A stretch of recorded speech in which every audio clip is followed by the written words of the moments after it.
Fee reimbursement డబ్బులన్నీ కట్టేయాలి. మీరు వచ్చే సంవత్సరానికి కూడా బకాయిలను కూడా చూసుకోవాలని మిమ్మల్ని నిద్ర లేపడం కోసం, మీకు చెప్పడం కోసం సాగిస్తున్న కార్యక్రమం. ఒక పోరు 12వ తారీఖున యువత పోరు పేరు మీద ఈ విషయాన్ని మీ కలెక్టర్ల ద్వారా మీకు తెలియజేసే కార్యక్రమం ఈ రాష్ట్రంలో. అట్లాగే మీరు పోయిన మీ గవర్నమెంట్లో కూడా, అంటే పునర్వ్యవస్థీకరణ తర్వాత ఏర్పడిన నూతన రాష్ట్రంలో కూడా మీరు చెప్పారు నిరుద్యోగ భృతి ఇస్తాను నేను అని. నిరుద్యోగ భృతి, నిరుద్యోగాలకు ఉద్యోగాలు ఎవరికి ఇచ్చారో మీ పార్టీలో వాళ్ళకి అడిగితే చెప్తారు. కానీ నిరుద్యోగ భృతి మీరు ఇవ్వలేదు.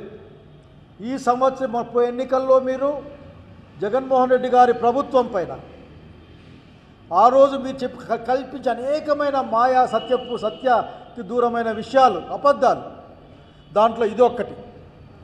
మేము వస్తేనే నిరుద్యోగ యువత అసలుకి అప్లికేషన్లు అడుక్కునే కష్టపడతా ఉన్నారు.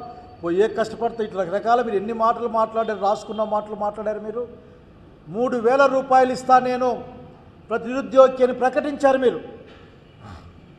అంటే ఎలక్షన్లో గెలవడం కోసం మా పిల్లల యొక్క మనసులతో మీరు ఆడుకున్నారా? వాళ్ళకి ఆశలు రేకెత్తించారా మీరు? తీరా చూస్తే అట్లే అనిపిస్తుంది. ఒక్క పైసా దాని గురించి పెట్టడం కానీ, ఒక్క పదం దాని గురించి వాడడం కానీ మాకు కనపడలేదే. నిరుద్యోగ భృతి అనేది మొత్తం దాన్ని మర్చిపెట్టే కార్యక్రమంగా చూస్తూ ఉన్నాం. సంపద లేదనే మాట మాట్లాడద్దండి ముఖ్యమంత్రి గారు, అట్లాగే ఆయన డిప్యూటీ సీఎం గారు. మీతో అనేక బీజేపీ వెనకల ఉంటుంది. మీకు అచ్చంగా అప్పుల్లోనే 7,000 కోట్లు మిగిలాయి, 7 లక్షల కోట్లు మిగిలాయి మీకు అచ్చంగా. చాలా అదృష్టవంతులు మీరు. 14 లక్షల కోట్లని మీరు పలుమార్లు చెప్పారు, అన్ని మీటింగుల్లో చెప్పారు. అధికారం వచ్చినాక మీరు ఆర్థిక శాఖ రివ్యూ చేసినప్పుడు చెప్పారు. గవర్నర్ చేత 10 లక్షల కోట్లని ప్రకటించారు. అంటే అన్ని కోట్లే. అట్లాగే బీజేపీలో ఉన్న ప్రెసిడెంట్ గారు పురంధేశ్వర్ గారు 12 లక్షల కోట్లు ఉంటే మీరేం సరిగ్గా మాట్లాడరని ఢిల్లీకి కూడా పోయి వచ్చారు.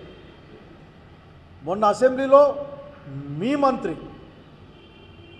ప్రవేశపెట్టిన అప్పుల లెక్కలు చూస్తే 7 లక్షల కోట్లు దాట్లే.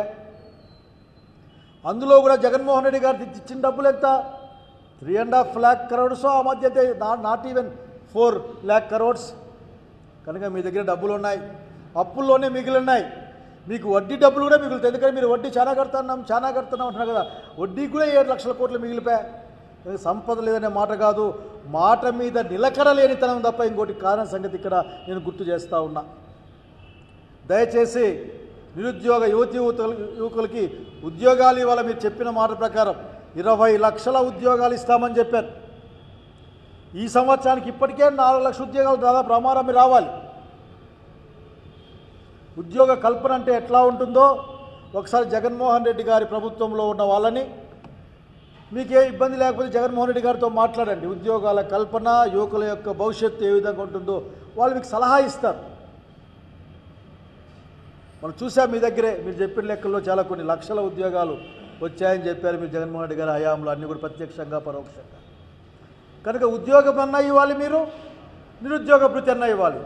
ఉద్యోగాల మాట లేదు. మాట్లాడితే మెగా డిఎస్సి 16,000.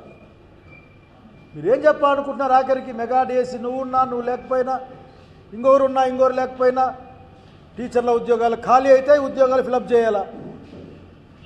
కాదు 16,000కే మెగా డిఎస్సి అంటే ఎట్లా? 1,00,000 ఉద్యోగాలు ఒక్కసారి ప్రకటించిన ప్రభుత్వాల్లో పనిచేసిన వాళ్ళం మేమందరం. కాబట్టి మీరు నిరుద్యోగుల గురించి మీకు ఏమాత్రం ఆలోచన లేదు. కనుక మీరు నిద్రపోతున్నట్లు నటిస్తూ ఉన్నారు.